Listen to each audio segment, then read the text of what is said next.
Welcome back to Rethinking Politics. We're here for our final debate episode and potentially our final election episode.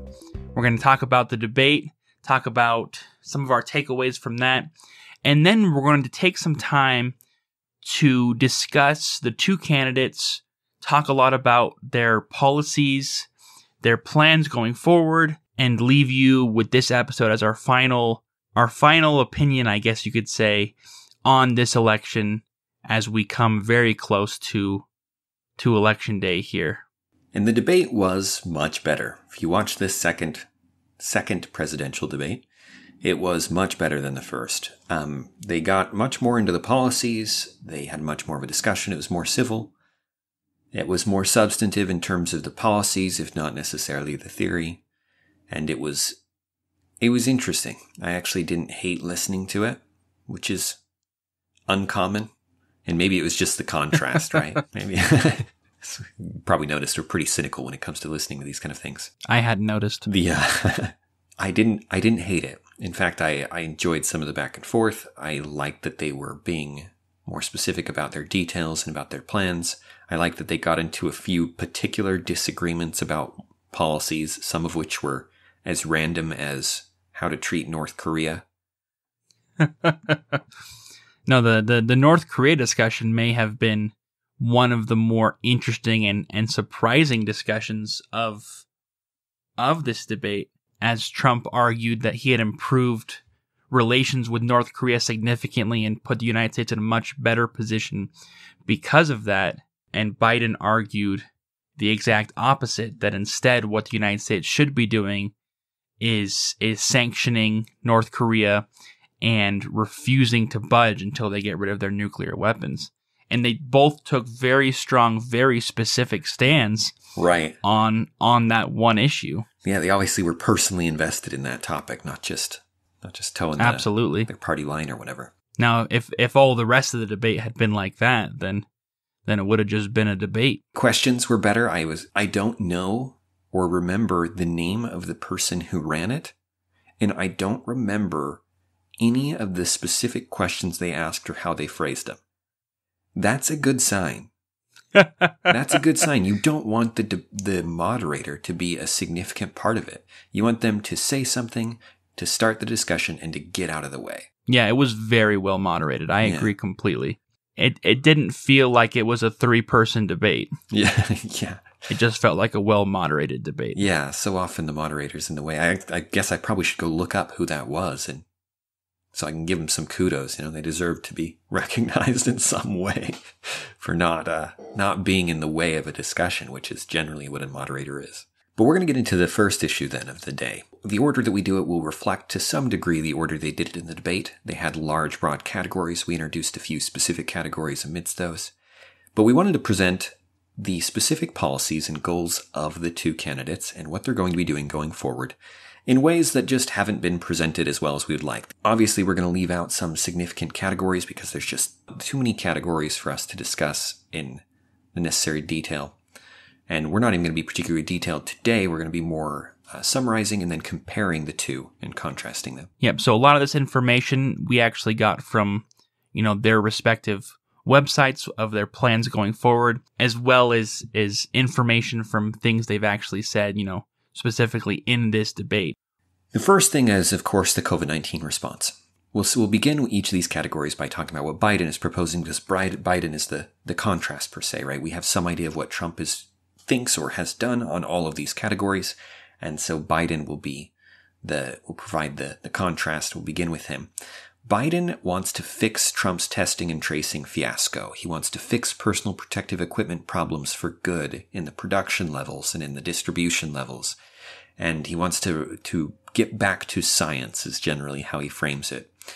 He wants equitable and effective distribution. He wants to protect older Americans that are high risk, and he wants to rebuild and expand the kind of programs and defenses that would allow you to address pandemics and to recognize them early, to predict them, to prevent, etc. And he wants to implement mask mandates nationwide by working with governors and mayors and by asking the American people to do what they do best, step up in a time of crisis. That was a quote, obviously. It's not normally how I speak. Now, that last one especially is interesting. But if all of that sounds like a good idea and just practical common sense, well, it is. And that's kind of what people would be doing. I think you could put just about any person into office, and that's basically what they would do. I think they would summarize basically those exact same points as they looked at it and address those same things. And then Trump, on the other hand, is going to continue doing all the things that he's done so far. You know, some of the things that he's been really proud of is the personal protective equipment that he's provided. You know, him personally. Sorry. He makes it. Knits it. He does. He knits does. Masks. As well as the increased supply of ventilators, the increased testing that's been done. And then his specific plan for what he wants to do going forward is develop a vaccine by the end of 2020, return to normal in 2021, and then, you know, make all the critical medicines and supplies that the healthcare workers need in the United States, and then refill the stockpiles, and then make plans and preparations for future pandemics so this doesn't happen again. And when you add those things to continuing what he's doing, as you said, what is he doing? Well, he's addressing testing and tracing. He's addressing the production problems of PPE. When you dig into... He's working on distributing the vaccine. Right. He's got a specific He's working plan to for that protect using the older military. Americans. Right. This is one of those silly things where it's entirely a battle of rhetoric and posture. At the end of the day, whether Biden or Trump gets elected here, the difference is going to be more about style than anything substantial. And here's one good example, because the area where they seem to disagree, the absolute strongest, is on the questions of masks. You know, and that's where they've been. Yeah.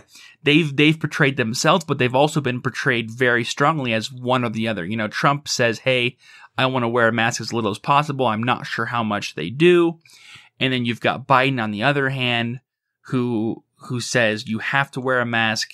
If we wear a mask, we'll save 70,000 to 100,000 lives. Save, by such and such date. He's very strongly implied that if he becomes president, he's going to implement a national mask mandate. What was interesting is, as I was looking through, even as he words it right here with this quote we have where he says, implement mask mandates, plural, nationwide by working with governors and mayors and by asking the American people to do what they do best. Step up in a time of crisis. That wasn't a paraphrase. That's the exact quote from his campaign website. And the interesting thing here is that what he's strongly implying with this is that what he's going to do as president is encourage the states and the cities to require masks, but not to, for example, pass an executive order with a national mask mandate, which is what so many Republicans are afraid of will happen if he becomes president. And it's just more evidence of the fact that, as Dan's saying, when push comes to shove, in terms of their COVID-19 responses, and both of them will probably disagree with us on this, is that they're really not that different on what they would do going forward. That they're talking about most of the same things. Yeah, in response to COVID-19, the two of them are going to be almost interchangeable.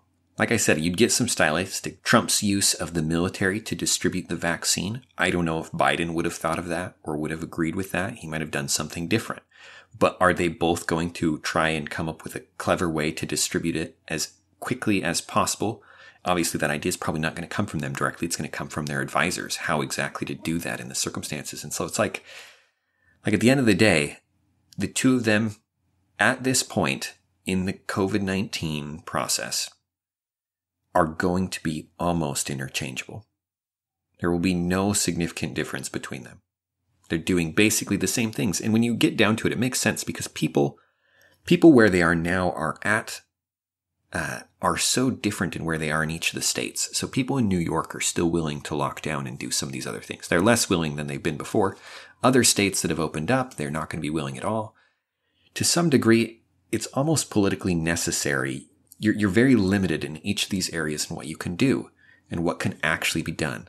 And so there's a pressure that's going to push the two into these kind of narrow paths they can take to address this. And in the long run, they're not going to be doing anything significantly different from one another in this area. If you're someone who really likes Biden and you really think Trump has messed this up and you're voting for Biden in large part because of his COVID-19, how he's going to listen to science with COVID-19, whereas Trump didn't, as he advertises it, that's probably going to sound pretty unbelievable.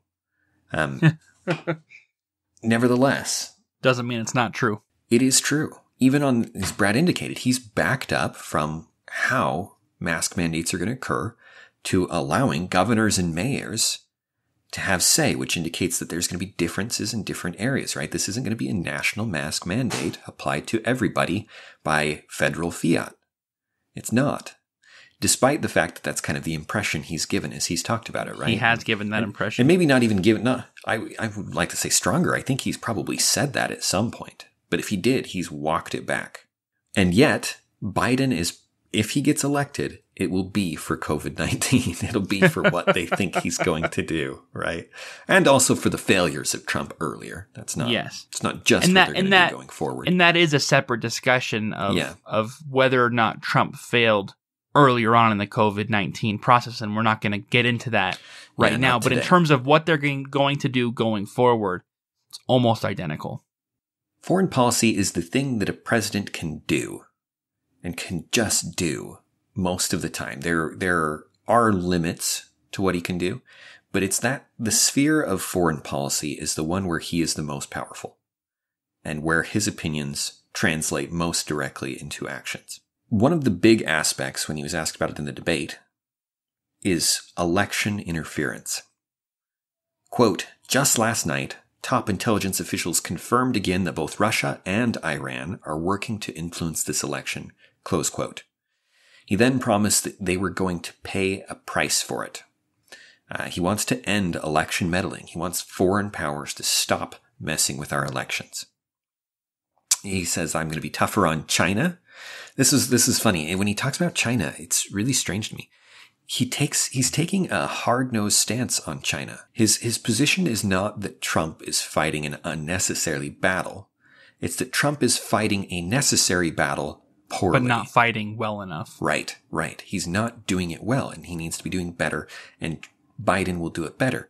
Which is a strange stance, because, just a few years ago, every Democrat would say there's no battle there to be fought. But anyway, thus it is. He wants to fight the battle better than Trump. He thinks the way that Trump is doing it is poor. He thinks that China's getting away with too much still, and that Trump has let them get away with too much. It's a surprisingly kind of hard-nosed stance on it.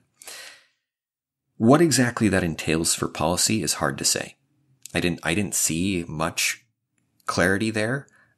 He seems to be against the tariffs, but I'm not even confident in that. It was vague, yeah. It's vague. So we'll leave it at that. His stance is to be tougher on China in some ways and more effective than Trump. What exactly that looks like, I'm not sure. The other aspect of that is the trade deficits. He wants to lower the trade deficits and get those things under control with China and with other countries.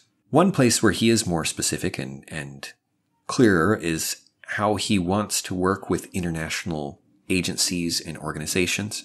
He wants to be a part of the Paris Agreement on climate change. Again, he wants to work with the World Health Organization, to deal with the I just occasionally make owl noises in our podcast. Just occasionally just throw it in there after sentences. It's the acronym, obviously, for World Health Organization. Trump has not worked with them as much as all of these international agencies impose restrictions and expectations and have funding requirements, things like that. So to be a part of them is not free. Trump's relationship with them is not great because he likes to do his own thing. And finally, as we mentioned earlier, Biden on North Korea. Biden has a strangely passionate opinion about how North Korea should be approached. He thinks we should go back to sanctions and we should go back to never talking to them until they meet certain minimum expectations. So Trump, on the other hand, has several things that he'd like to do. As Dan already talked about, there are several things that he's already done, and those include, leaving the Paris Accords, withdrawing funding from the World Health Organization, increasing relationships with North Korea, and working on imposing tariffs against China in order to fix our deficits. Those are all things that he has done, things that he'd like to do, and these once again are taken straight from his website. He'd like to stop endless wars and bring our troops home, get allies to pay their fair share, maintain and expand America's unrivaled military strength, wipe out global terrorists who threaten to harm Americans, and build a great cybersecurity defense system and missile defense system. Why isn't space defense system listed on his website? I'm just kidding. Is that implied? It's because he doesn't consider Space Force a part of his foreign policy. Fair enough. It's a part of the world's foreign policy, not just part the of US's. it's part of his. Yeah, exactly. He doesn't think of it as a hostile act. I really think that's what it is he considers Space Force more of an innovation. Yeah, fair enough. Yeah. Okay. Which it is. I mean, it's not. The goal is not to launch missiles down, at least at this point. Yeah, the goal is not to have World War III take place on the moon. I assume. So at first glance, it seems like there are some significant differences, and there are some significant differences. As Dan said, the two of the biggest differences really is North Korea and those international organizations. On those two issues, they definitely disagree in very genuine ways. The things that Trump has done to withdraw from those organizations is a real change. And if Biden gets reelected, he will reverse that. Absolutely. Yeah.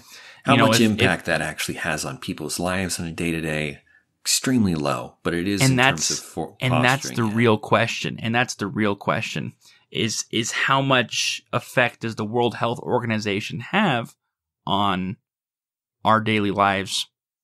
It's up for debate. It's definitely up for debate. Somewhere between extremely low and zero, though, is the range that is going to be debated. And part of the reason that people take such a big stance on it, and part of the reason Trump did withdraw from some of these agreements, sorry, I'm mumbling here, is because, the Paris Agreement, for example, with these climate accords, the things they say are very strong, very strongly worded principles and ideas that are not really backed up in any substantive way.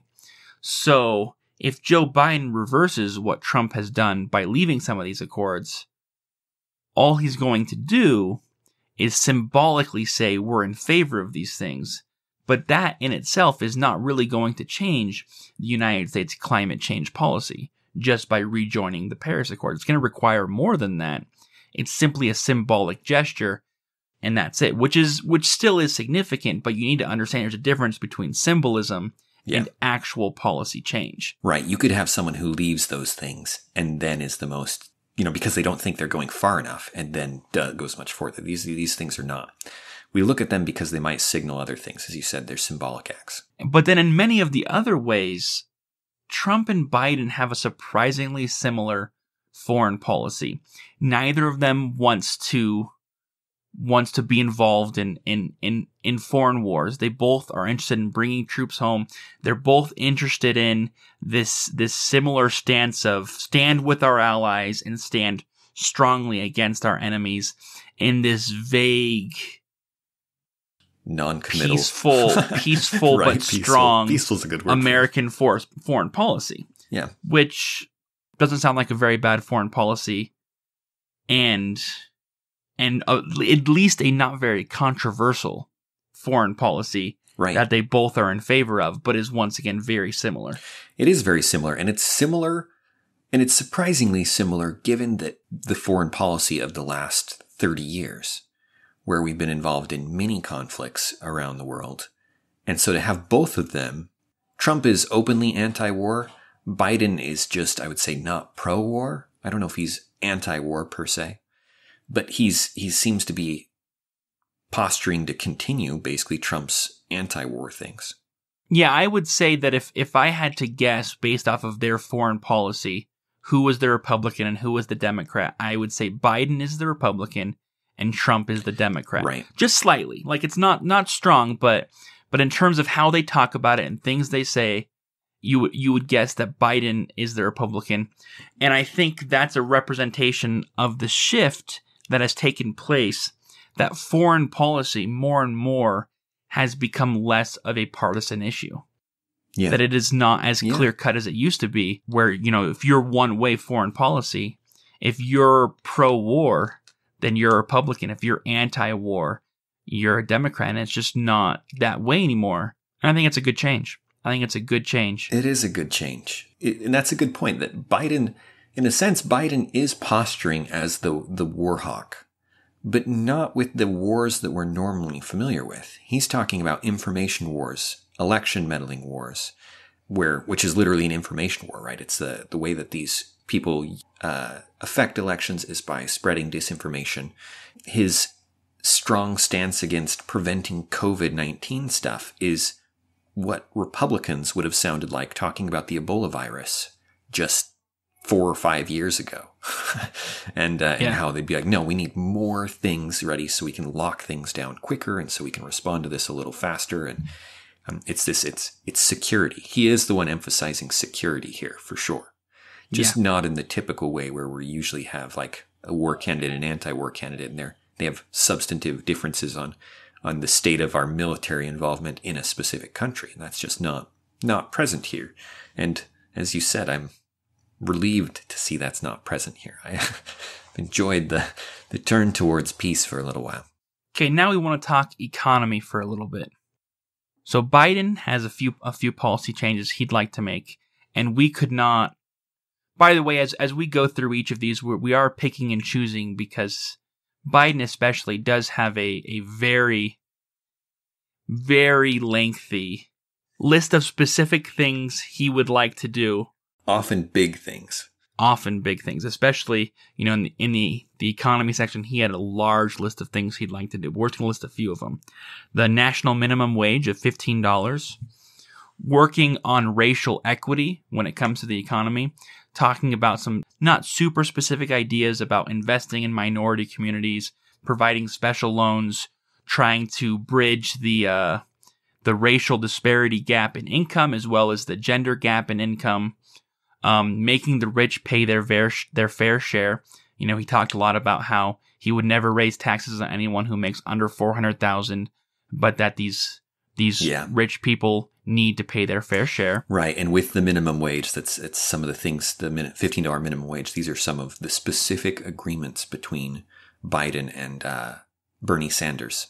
Specific promises made to that voting demographic. And then talks about loans for businesses to help reignite the economy, as well as bailouts for local, state, and some of the Native American tribal governments to help the COVID-19 crisis recovery. And then the other issue that he spends a fair bit of time talking about that is kind of a dual issue idea is creating green jobs that will both fix climate change or help climate change and fix the economy. And those kind of fit into both of those categories. So we might brush on those here as well as later on. Trump's plan involves a lot of promises and few descriptions of how he's going to go about it. And in the economy especially, he was vague. And part of the reason I think he was vague is because in his mind, he's already the economy candidate.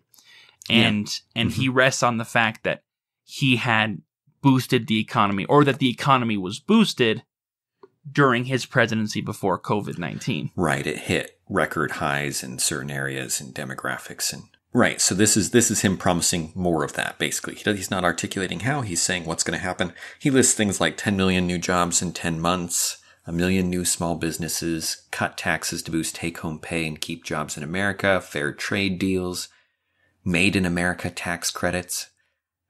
Opportunity zones. Opportunity zones are areas where they waive a lot of the red tape and a lot of the taxes in the hopes of making those areas, hoping businesses will invest in those areas. So they go to places like inner city areas that are economically dead, and they'll institute an opportunity zone there. And then businesses actually move in and things, and you get a lot of things moving as they move all the government regulation aside and make investing much more profitable without spending any money. They're just waiving some of the traditional costs built in by government. He talks about deregulation and bringing back manufacturing jobs from China, right? These are things that he's talked about a million times. These are things that he's been working on throughout his campaign. Some of them are things that he's got records on these things. So these are just his promises. Now, the contrast between the two is pretty significant. How they're going to go about doing this is, in some ways, classic Republican and classic Democrat. The Democrat's going to institute programs, laws, tax programs. They're going to basically use government to get dollars directly into certain areas. Whereas Trump is promising to get things out of the way so the economy can build more or less itself, right? He's pushing against the government.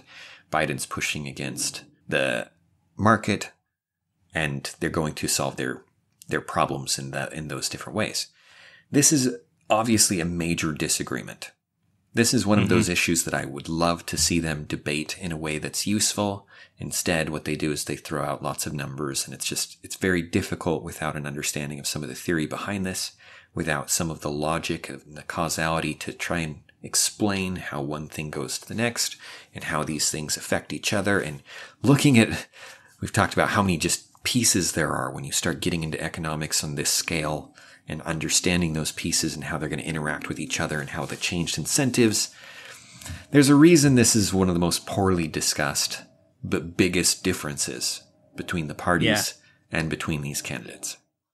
We hope, as over the weeks and months and years, to provide some key principles to help you navigate some of these things better, and have tried to do so to some degree already by discussing incentives. Yeah, absolutely. And we could spend a lot of time talking about the economics, because in both cases, in both Joe Biden's and Donald Trump's cases, there's some fundamental ideas that they have that create some issues that make it difficult to enact an effective policy. You know, one of those things we've talked about on numerous occasions is the idea of creating jobs. You know, both Joe Biden and Donald Trump are promising, and have promised in numerous different ways and on numerous occasions, and have hammered repeatedly, is that they're going to create new jobs. They're both going to create jobs. You know, and they'll argue about how many jobs they're going to create or how they're going to create them. But clearly a key issue for both of them is that they're going to create new jobs. And there's an idea there, a fundamental idea that doesn't quite make sense. And at some point, we're going to talk about it a little bit more and talk about the broken window fallacy that leads to that idea. But we want to give that topic justice. But bear in mind that this fundamental idea of creating jobs as being the ultimate solution needs to be looked at further, because there are some issues with it. Because, you know, if creating 10 million new jobs is awesome, why don't we create 100 million new jobs, you know? Right. Why stop at 10? And if you can do that, let's do that. These economic issues are perhaps the most important issues at stake. And so it's tragic that they're the least well understood, and that, I mean, there are a dozen assumptions under each of the ways that they're going about it that are either wrong or right, and if they are, then the ideas don't work, or they don't come together in the way that they think they are, and there are other explanations for why things are happening, and there's a lot here, and Brad and I love discussing these things. This is in some ways where I get really excited about things, because it's in this complexity, in this in the economics and in the economic principles, that you can really start to look at something that seems infinitely complex and then take it apart in ways that make sense. And when it does, it's exciting. This is not the place. You're going to have to go with whatever assumptions you have on this. They're extremely different. The differences matter, and they matter in a big way. Healthcare breaks on similar lines. In some ways, you might say it's a subcategory of the economy, but it's important enough and gets enough attention that it's worth addressing by itself. Biden wants everyone to have affordable health insurance. And he's going to build on the Affordable Care Act. He's vacillated a little bit between calling it improving Obamacare, or as he did recently in the debate, Biden Care. That change reflects probably people's opinions and reactions to calling it improving Obamacare. I think they're reacting more positively to Biden Care. It's one of those political games we play. PR things, yeah. PR. It's wordplay to try and get the most positive effect out of your language. He wants to basically going to be increasing subsidies and offering a Medicare option for people whose private insurance isn't doing right by them, is how he phrased it. So the idea with Medicaid is that you don't have a copay, right? If you've got Medicaid, you go and everything's covered. But this version of Medicaid would be something you pay a premium for, like you would with a normal insurance. But then when you have it, right, then you don't pay anything after that. You just pay the premium. And then he's going to, he thinks one of the problems is that the states didn't implement Obamacare, right? Some of them opted out. There were like 13, something like that, states that decided not to implement Obamacare. And he would impose it on them. He thinks that was a big problem in those states. And then he wants to give this other option, this new insurance option, where if insurance as the market is offering it is failing you, well, you have this option. You have this plan you can jump on. Trump, on the other hand, has a much more vague vision for what he'd like to do with healthcare. Obviously, one of the platforms he's been on for a while is that he would like to repeal the Affordable Care Act, while at the same time continue to cover all pre-existing conditions. Wants to continue to protect Social Security and Medicare, and he wants to cut prescription drug prices. He wants to lower healthcare insurance premiums across the board. And basically he wants to, as he approaches this second term and as he's looking at what he wants to do, he wants to fix the healthcare industry, and more specifically, the insurance industry and the pharmaceutical companies, in order to lower prices and make things better for the consumer. The issue is he's not very clear on how he's going to do that. Brad and I just looked at each other and we were thinking the same thing. I mean, these are the goals you have that you then try and make a plan that can achieve. This is the wish list level of planning, where you're like, what do we want? And then you list it, and then you try and come up with a plan that does those things, and you'll probably find that no plan will do all of those things. So you have to make trade-offs, right? That's where the actual work comes into play. He's at the stage of, this is what I want. And so, yeah, there's little to say on it. He has taken some actions that have not got public attention that are interesting. For example, he's put into place some things that have made pricing more transparent to people who don't have insurance. I don't know at what stage that's at, if that was an executive order or what. A lot of the regulations around healthcare are significant and make a big difference. Absolutely. For better or worse. They make all the difference, for better or worse. You may think that they're good or bad, but the regulations define healthcare. Yeah, the healthcare industry is so intrinsically controlled by the government at almost every single level that, the president's policy, the president's plan on healthcare is incredibly important, because they are going to have such a large say in it because of the large say that the government does have on it. Right. The healthcare system is not a marketplace in any useful sense. Now, there are several businesses, and they do compete in some minor ways, but not in the normal ways that you think of. And they're not competing at the level that businesses generally compete. It's not, to think of the healthcare system as a market is to misunderstand inaccurate. How much of it is defined by government law, regulation, and state laws and regulations. It's just not, it's just not a marketplace. It doesn't respond to any of the market incentives. And so substantially what's happening here is that Biden sees the system and says, what we need to do is to increase regulation on this system because it is in many ways just a government system, and therefore let's control it and make sure it's fair because it's a government system. And then Trump, on the other hand, says this fundamentally is a market system, so let's just make it a little bit better, get rid of some of these regulations. And in both cases, they're kind of doing a half measure on both sides. Yeah. And only making small changes in a system that really needs to be overhauled one way or the other.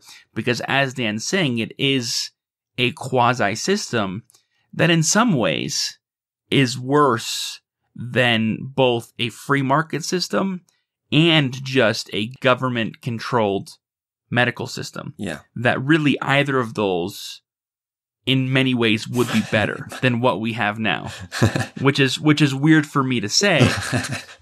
I haven't thought of it that way. You might be right. I'd have to soak on that, but I might end up agreeing with that. It's but at the least fact possible. but the fact that that's a possibility is a bad sign. Is interesting. Is a bad sign for how messed up it is right now because of the convolutions and the complicated processes that obfuscate almost every aspect of the healthcare industry. Right. And to be fair to Trump, if you were to look at that and try and figure out what's the piece that needs to change to make this better, good luck. Good luck, because there isn't a single piece you could move that would do it. There's just too many. It's too complicated and it's too regulated at too many levels for you to be able to make a single move that makes things significantly different. Just you have to make many, many moves. And as you said, it seems like it should go one way or the other. And as it is, what you'll get is both of them are going to tweak some things. Both the other side is going to cry that it's going to be the end of the healthcare as you know it. And almost nothing is going to change. So no, and that's the thing with the healthcare industry in terms of the Overton window of what's politically acceptable to do is that more often than not, what is acceptable to do is nothing because it's so important. Everyone relies on healthcare and no one wants to risk losing it. And so the result is not fixing it. Yeah, it's a good example of where the tendency to favor the thing you know over the thing you don't know is the unknown. Right, is going to just hold you in a place that doesn't make any sense. And yeah, people are worried, and obviously they should be worried, right?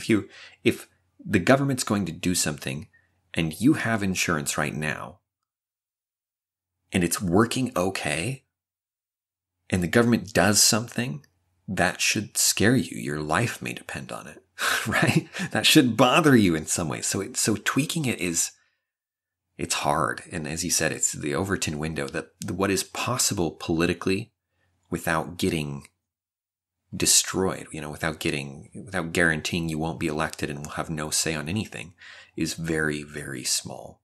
And it needs to be very big to actually address accomplish the mess. Something. But it's I don't know. It's a tough situation. I don't know how you improve healthcare at this point. Practically speaking, I could tell you theoretically what it could look like and why that would be millions times better. But getting there practically and persuading people, it's rough. It is rough. Healthcare may be the worst of all of the things that we have in terms of how do you change it? How do you actually make a practical change that matters? Mm-hmm.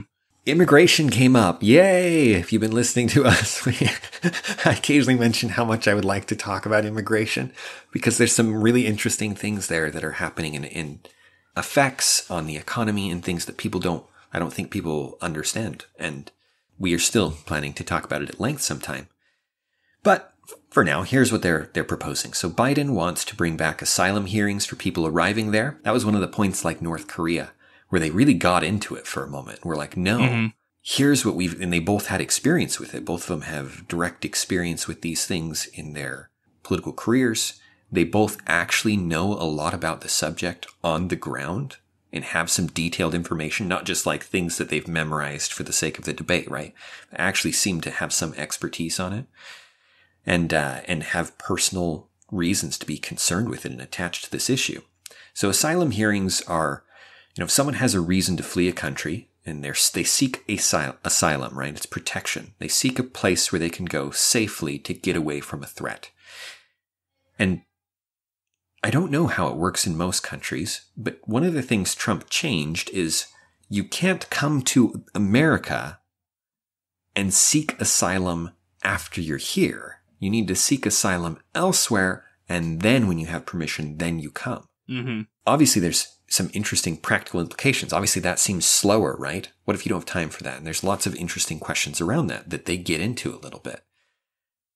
Trump's stance on that is the problem is you get them here, you set up the process. Yeah, you set up the process for the asylum seeking, and then you never see them again. He claimed it was 1% or less of the people who come here have the initial thing and say, I'm here for asylum. And then they set up the process, and then you never see those people again. And he said something really funny there. I rarely think either of these candidates are funny. But he's like only the... or at least not intentionally. Not intentionally. Right. He suggested that it was only the stupid people who actually showed up for the hearings. And this is one of those rare moments where obviously there are probably intelligent people who show up for those hearings. But all of the incentives would be for them to disappear. And so that actually makes some sense. They would go and then they would not have to worry about it. They just get to be here. I could show up at this hearing and maybe stay, or I could just stay. And so it's a difficult place. Yeah, it is an example of where the incentives are at least a little bit skewed. Yeah. But again, as on Biden's favor, you have the issue of, well, people under direct threat don't always have time to go show up at your embassy and fill out the proper forms and wait several months for the bureaucracy to work, or however long it takes. It's probably longer. And so anyway, it was an interesting issue that I didn't have, I'm not super familiar with and didn't really have an opinion on at the time. And so to hear them get into it and both make some good points, I was like, wow, is this what debates could be? At least the level of practical detail is interesting to hear them go at it on this. Biden obviously thinks that a lot of what Trump has done is not humanitarian. There's some conflicted history on that, right? Because some of the policies were implemented under Obama, and another one where they go back and forth a little bit. Biden wants to hold ICE people accountable for mistreatment. It's kind of a similar line with the police officers, right? There are some bad actors. There are people doing things. There may be some systemic problems. How do we fix them? He wants to make sure that's happening at that level as well. Protect the dreamers. Immigration is such a funny thing because, as we've said before, immigration laws remain virtually unchanged for decades. This is one of those major issues where the legislature punts every time. Every time they punt. And what happens is the presidents make a few decisions, executive decisions about the enforcement. Occasionally judicial things change a little bit, and everything else stays the same. Trump, of course, wants to block illegal immigrants, right? The wall was a big thing for him. Deportation for gang members and human trafficking and the threats of people coming in an unwatched fashion, right? Criminals could come in. That there's all kinds of sex trafficking and things on the border there that's really sketchy. Both of them have concerns that are good concerns, and nothing changes.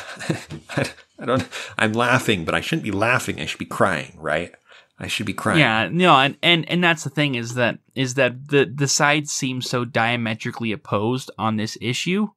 Not just Trump and Biden, but Republicans and Democrats right. in general. In fact, talking about this issue and trying to disagree with either side on it, you're going to get shut down. There's almost no room to breathe because people feel so strongly about it. And yet we continue to have no change. Well, not no change. That's an exaggeration. Right. But we continue to have, as Dan said, minor changes that the presidents make. The substantive issues do not change, and will continue to not change. And that's something that we can basically guarantee. That if Joe Biden gets in office, he's gonna, peel back a couple of the minor changes that Trump has made, and then things will be business as usual, which won't be anywhere close to what the Democratic Party thinks is the proper answer, or what Joe Biden claims he believes in. Just like Trump has been the most vocal Republican ever on this issue and has ended up changing very little. Mm-hmm. I mean, he's done a lot. Like, if you look in the details, things have, like, the number of people on the ground, perhaps the border and some of the funding, like a few of those pieces are there, but those are at the edges of the law, right? The law itself, what's legal and what's illegal, has not changed.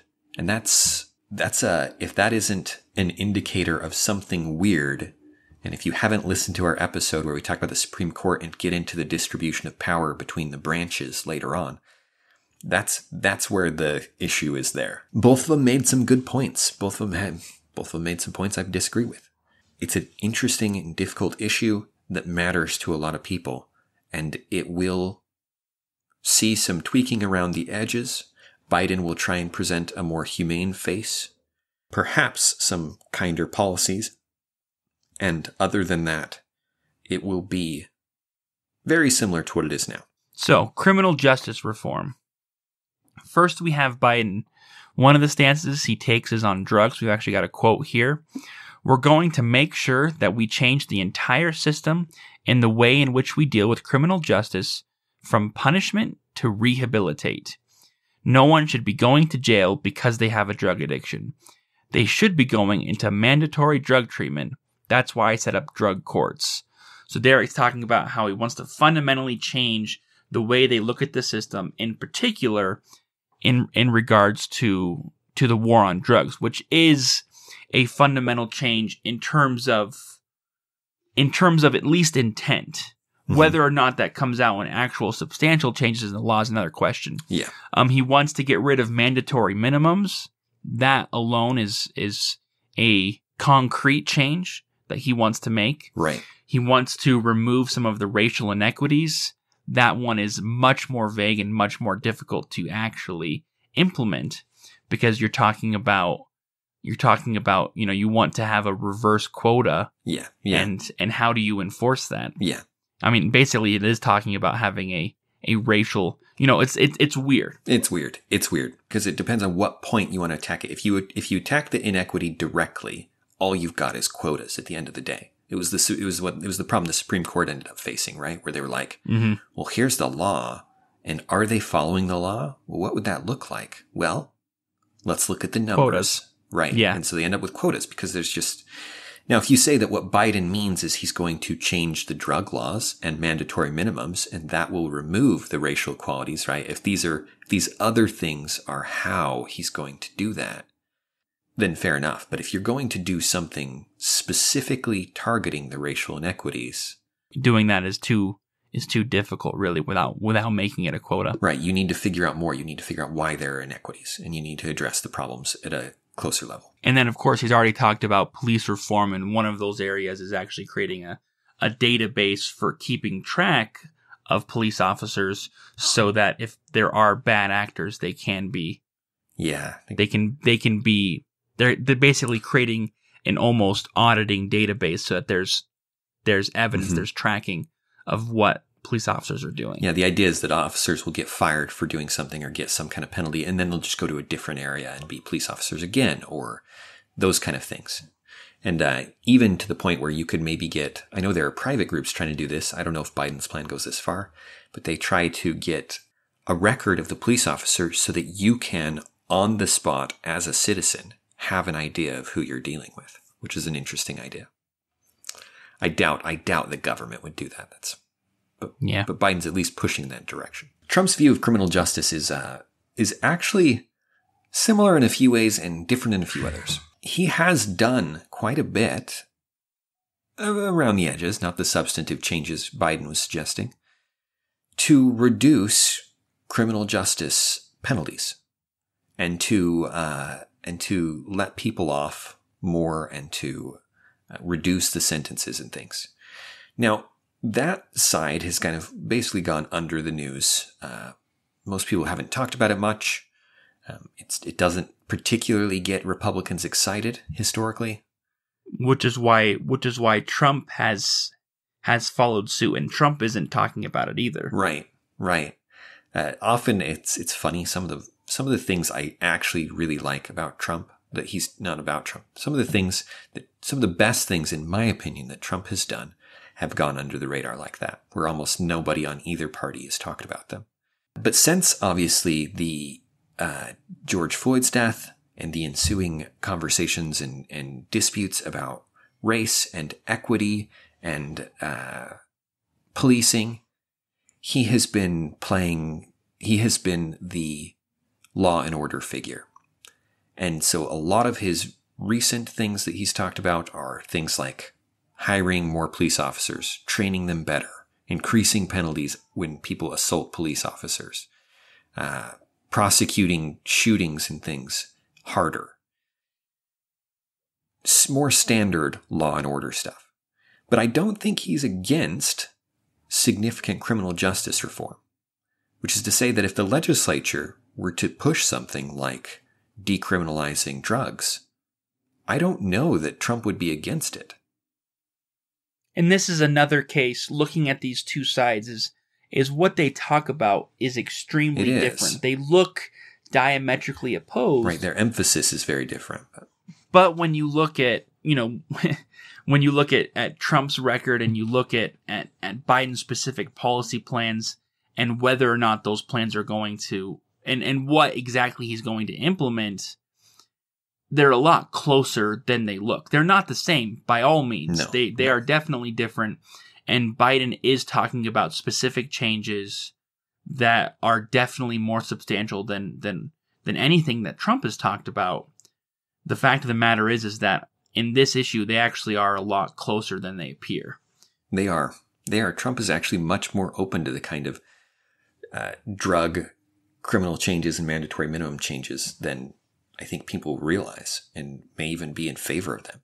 It's ironic that I think if the two were legislators in Congress, they could actually work together pretty well on criminal justice. They could vote on a lot of similar things and could even co-sponsor some things together in surprising ways. That is a weird thought. Not that I can imagine Trump in Congress, but there you have it. Climate change is the final issue we're going to discuss today. There is no middle ground here. Kind of like economics, and in terms of what they want to do and what will be implemented, the differences are big and they matter. Biden has a specific plan, fairly specific plan. I would compare Biden's climate change plan to Donald Trump's healthcare plan. Right. That he has very ambitious goals that a lot of people can get behind, especially in his own party. But whether or not he's able to achieve them is another thing. Right. And the first one here, ensure the U.S. achieves a 100% clean energy economy and reaches net zero emissions no later than 2050, is where this plan begins and ends. Both theoretically, both in terms of its substance and what it wants, and in terms of its practical application. To do that, you have to change everything. You have to change so many things at so many levels, far past the point where there's any cost efficiency. Mm-hmm. This is of all of the goals listed here, and by any candidate, this is by far the most far out there in terms of most what ambitious. The most ambitious. He wants to go after polluters, specifically in low-income or minority neighborhoods. He talks about people living on the fence line of a factory and things like that, and the effects they go with. He mentioned fracking is one of the points that he's been attacked on several times by Trump. You said you were going to end fracking. Are you going to end fracking? He says no. But apparently he's not going to end fracking, but he is going to end the whole oil industry by 2050 at least. And that'll involve a lot of regulations and things to phase it out, a lot of tax incentives to switch to other things, and eventually just closing down what's left, or pushing it out of existence through those regulations and fines.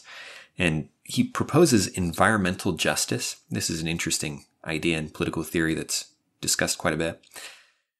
And it's the idea of what is just for people who are polluting, and he wants people to bear the full cost of the carbon pollution they're emitting. And then Trump's argument on the other side is diametrically opposed. His argument is substantially that we already have a relatively good level of emissions, that America has, clean drinking water and the cleanest air, and that we have relatively low emissions, and that what we should do is, if we want to make changes, is make sure the other countries are influencing it. For example, he wants to clean up the oceans, but he wants the other nations to get on board, because if they don't do anything, then his argument is there's no way that changes will actually be affected. But substantively, what he'd like to do is deregulate as much as possible in favor of an economy over climate change. Right. He sees the solution to climate change as innovation rather than as some kind of, rather than regulation. That it's through advancements and through productivity that you can actually reduce emissions most effectively. Which is, I don't know his underlying ideas. I don't know what he thinks of climate change actually. And as Dan said, these ideas are fundamentally different, and I was going to go into the differences and break it down, but I'd rather instead segue to the conclusion and some of our takeaways, because our very first takeaway is the perfect response to this last issue, and that is feasibility. And climate change is a great example of that, as Dan said, because everyone wants to promise something, and as these candidates are going up there, they are promising a lot. And that's fantastic, but there's never really a discussion of whether or not they can actually do what they're promising to do. Just saying it doesn't make it so. And, for example, Joe Biden wants to go completely, zero emissions, 100% clean energy by 2050. That is a concrete goal and promise that he's making. Yeah, you could measure that and say, did we do that? And the fact of the matter is he doesn't address the feasibility of it, because the reality is regardless of how you feel about climate change, that's just not feasible. It's really not. It's not going to happen. I don't care if every single president from now until 2050 is a Democrat. It's not going to happen. Who has the same policy as Joe Biden? If Joe Biden, as he is right now, were president for the next 30 years, he could not do it. If he had both houses in the Congress were under his personal control, not even Democratic control, just his personal control for the next 30 years, he could not make those changes. They are just too large. Yeah. And in fact, if you look at many of the models that climate change scientists have, they talk about how much it would take to change this, and it's very, very significant. Going completely, net zero emissions is very, very ambitious, to say the least. It is. It's very ambitious, and ironically, you could do it and not make a difference too, which is the killer, which is one of the crazy things with climate change, is if you did it and no one else takes drastic measures, or only half the world takes drastic measures, or something like that, you could end up not actually making much of a difference in terms of what the modeling shows. So it's just, it's to change that much would not just restructure our economy, but it would be truly something else. People don't realize how hard it is to change production processes and to shift, especially the large scale things and the products we create and those kind of things. It's just not, nor do people realize that with every step in efficiency, every increase in efficiency is harder than the last. To take something from 100%, they're not doing anything to reduce emissions, to 75 is actually relatively easy. It's much easier than going from 75 to 65, which is going to be easier than going from 65 to 60. And each little step gets exponentially harder until you get to the point where, like, if you look at your household cleaners, what % of the germs do they kill? 99%. They will never kill 100%, because at that point the cost is too high and the trade-offs are too many, even on this little thing, right, where you're just mixing a few chemicals together. With big complex changes that restructure the world, efficiency is infinitely harder. And to get to 0% is likely not possible. And it's not just Joe Biden with climate change. You know, we talked about Donald Trump and his ambitious goals for making healthcare cheaper for everyone and lowering drug prices and keeping everything the same while making everything better is just an example of a fantastic promise, but is it actually possible to accomplish? You know, Donald Trump and Joe Biden want to completely fix the economy, make things better for all these middle-class families, and make millions of new jobs. Is it actually possible for them to do that? That's a question, and is that doesn't often get addressed. And the next question that goes right along with that is, what are the costs? You know, you create millions of jobs. Out of what? What did it cost to? Yeah, exactly. Out of what did you create those jobs? What are the costs for those jobs? You go completely carbon neutral. You know, you have completely clean energy sources. What are the costs to make that happen? Yeah. Yeah, and they will tell you that the costs, there actually aren't costs, Brad, and it will actually be beneficial. Not only are we going to completely remake the economy, it's going to create lots of jobs. So what you're saying is that we've got all these pros for it, and then the cons are actually pros. The cons themselves are pros, right? What appears to be costs can actually be reframed because we're creating jobs, and those jobs will pay them people. Which is a weird way of saying this is going to take a lot of effort and money that's going to be diverted from other things. Which seems like a cost, but no, you rephrase it a little bit and it starts to look like a benefit. It's just yeah. And this is how politics is, unfortunately, so often. It's proposing things that are either not feasible or cost so much that if we understood the costs, we would not want them. And to frame them as if there is no cost and as if it's as easy as you voting me into office. It's not how things work. If it were as simple as wanting these wish lists to be fulfilled, then we would have done it. We would have done it a long time ago. Yeah, absolutely. Absolutely. We would have done it a long time ago. It's funny when people, if it looks like someone can solve a very complicated or a very old problem very easily, they probably don't understand the problem. It's frustrating to watch because over and over again these promises are made, and the reality is if everything were as good as each candidate said, then it wouldn't matter who you voted for because they're both so absolutely amazing. That's exactly right. Really what it comes down to is people are deciding who they believe. Yeah. You know, both of these candidates are promising us the moon. So who's lying and who's telling the truth? The reality is neither of them, it's not even that they're lying or telling the truth. Neither of them are going to be able to accomplish the vast majority of the things they have promised. And that's just the reality. And you can see that with Donald Trump. You know, people keep talking about, well, look at how much Trump has done. And yes, Trump has done things. I'm not arguing that. Just like Obama did things before him and before him and before him, every president has done things. But have they accomplished everything that they said they would do? And it's never happened.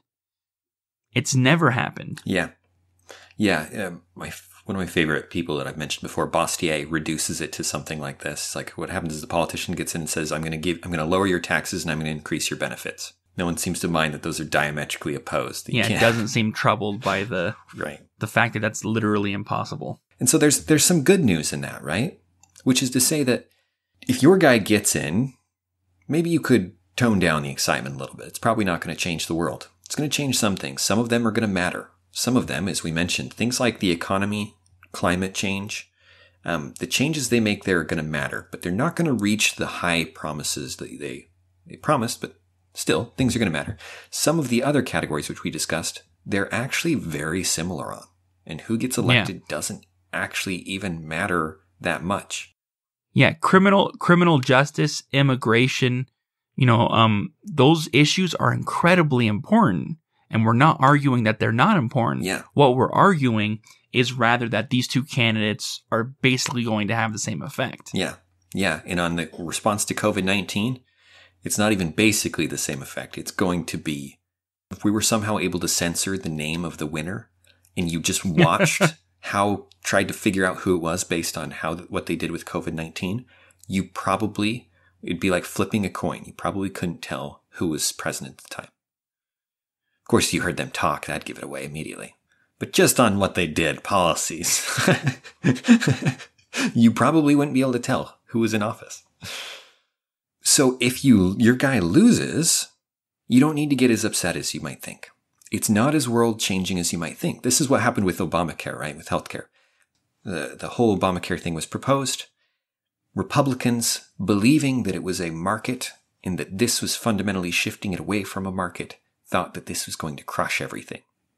Now, it was going to destroy the world. Yeah, it was going to destroy the world. It was going to be the end of healthcare. We'd have socialized health within a year because it would just fall apart. It didn't fall apart. Now I think premiums went up and there were negative effects of it. But in terms of what it actually did, surprisingly little. Given the dire predictions at the time, compared to the rhetoric at the time, and compared to, and in the long run, how much effect did it actually have? Well, it had some effect, and it changed some things. Yeah, here and there. But here we are discussing how we're going to have a new plan, one way or the other, right? That plan's going to be gone, and we're going to move on. This is how so many important issues actually end up working out in government. And so to get so invested ends up being a lot of waste of your energy in a lot of cases. As we're ending our debate episode and potentially our election coverage, we may hit on a couple things, but we're probably not going to have a full episode dedicated to the election again, unless something really interesting happens, and you never know. Yeah. But the point is not that things don't matter. Things most definitely matter. And the government has a very real effect on our lives. But there's a difference between that and the empty rhetoric that politicians say in order to get elected. And so it's important to remember that. And remembering that will allow you to remember a lot of the other important things we've already talked about things that do affect it. We've talked about a lot of concrete things over the past few weeks in connection with this election, because there are significant things that could be done that would make very real, substantial changes. And we'll continue to talk about those kinds of things because there's something real there, and we'd like to build on that. And with that, thank you for listening.